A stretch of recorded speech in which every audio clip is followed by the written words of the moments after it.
So I'm recording this podcast today, sitting on the deck of my house, and I realized I haven't recorded one for a couple weeks because I've gotten distracted by working in the business, not on my business. But I wanted to talk today about scaling your business and what that means to me and what it entails. For myself, it's been a rough couple of weeks, I'm not gonna lie. There's been so many things that are popping up with people not doing their thing or taking so long to do it. And it's an issue that you have to deal with when you're in business.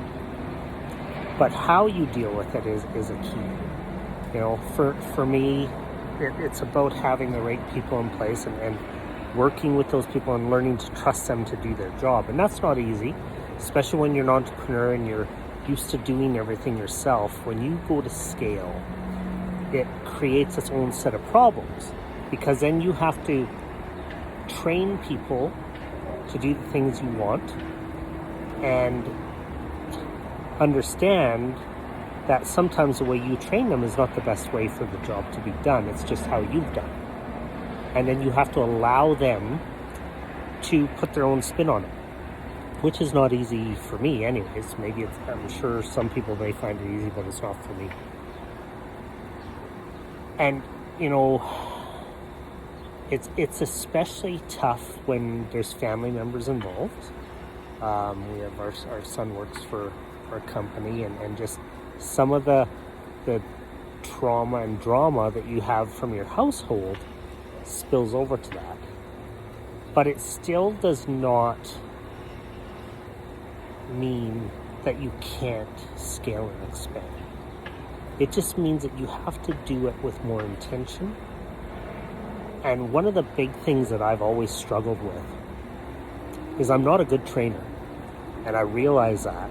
So, people come in and I'll just say, just do this. And I expect them to do it because that's how I've always done it. You throw me in the deep end, I swim. I don't sink.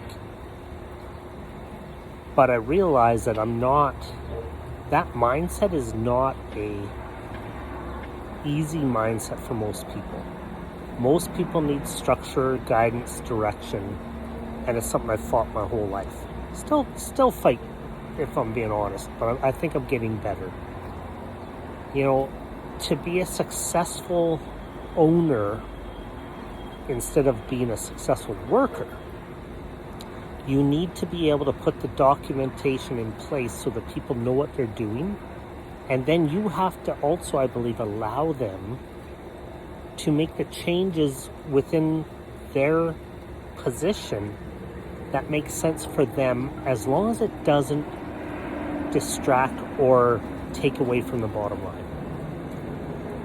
One of the things that I've subscribed to is trying to hire people smarter than myself.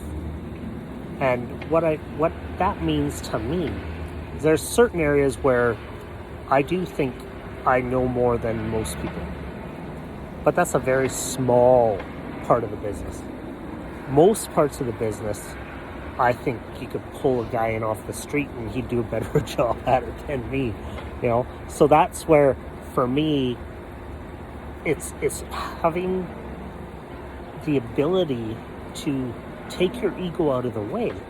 Say, you know what? This is good. I trust this guy, or her. They can do it better than I can.